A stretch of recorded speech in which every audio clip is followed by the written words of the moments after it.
So the first thing you're going to need for your solar oven is a box. I have this large box that a picture came in, but a used pizza box will do, or a shoe box if you have it at home. You're also going to need some plastic wrap that's going to allow the solar energy into your oven. You're going to need aluminum foil that is going to make a reflective surface to help cook your s'mores. You'll also need some tape. Masking tape is probably best, but if you have Scotch tape, that'll work, or painter's tape. Something to adhere your plastic wrap to the box. And for your s'mores, you're going to need graham crackers. You're going to need marshmallows. If you cannot eat gelatin, they make gelatin-free marshmallows at the store, or if you can't find them, just skip it. It won't be as gooey, but it'll still be delicious. And last but not least, you will need your chocolate bars. So those are your s'more ingredients and the start of what you need for your solar oven. The next thing we are going to do is cut a hole in the lid of our box, and we're going to leave about an inch space around the box. Have mom or dad cut it. If we were in the maker space, I would have cardboard saws for you. Since we're making these at home, mom or dad can use a box cutter or a large pair of scissors. And in the next scene, you will see what it looks like with the box cut. So here we have our box lid cut in preparation for our solar oven. You can see there's about an inch space around it. That's going to allow us to tape the plastic wrap to the top, which will go all the way across to allow the solar energy in. So I take my plastic wrap, pull it out across the top, give it a tear. Two hands are better than one. The top here, people in my family start in the corners to help keep that tied down or adhered down.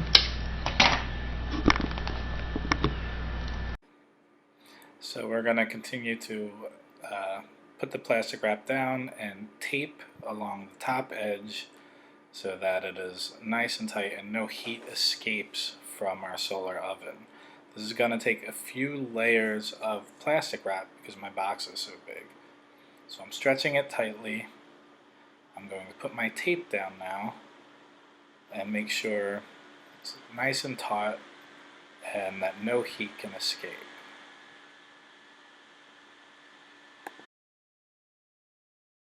So jumping ahead, here we see the finished plastic wrap.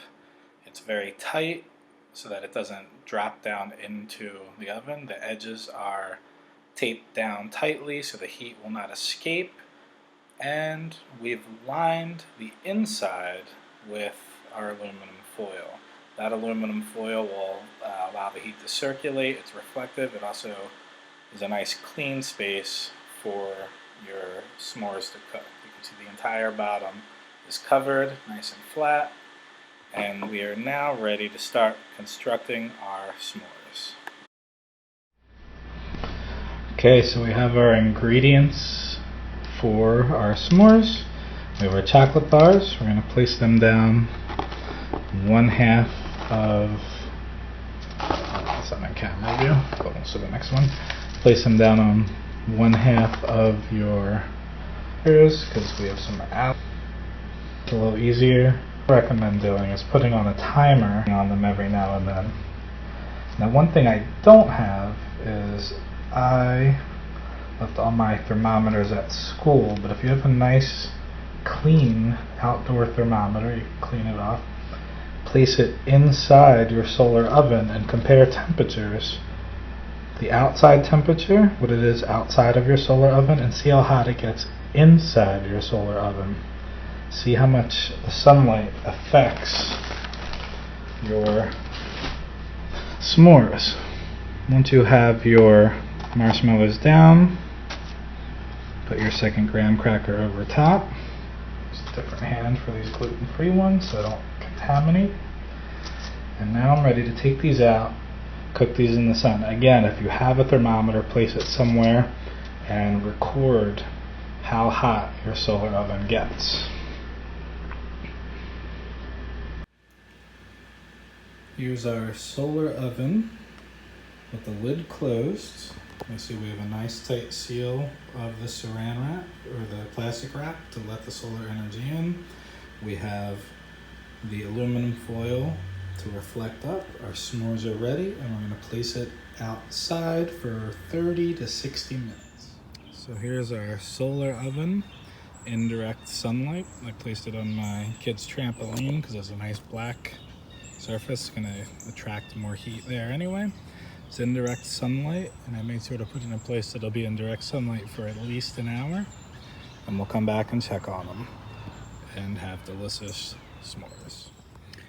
Okay, it's been about 20 minutes and I came out to just check them. It's good to keep an eye on them. And you can see through the plastic wrap that the chocolate is already starting to get gooey. Our marshmallows haven't started melting yet, but it's only about 7:30 in the morning. It's not very warm yet.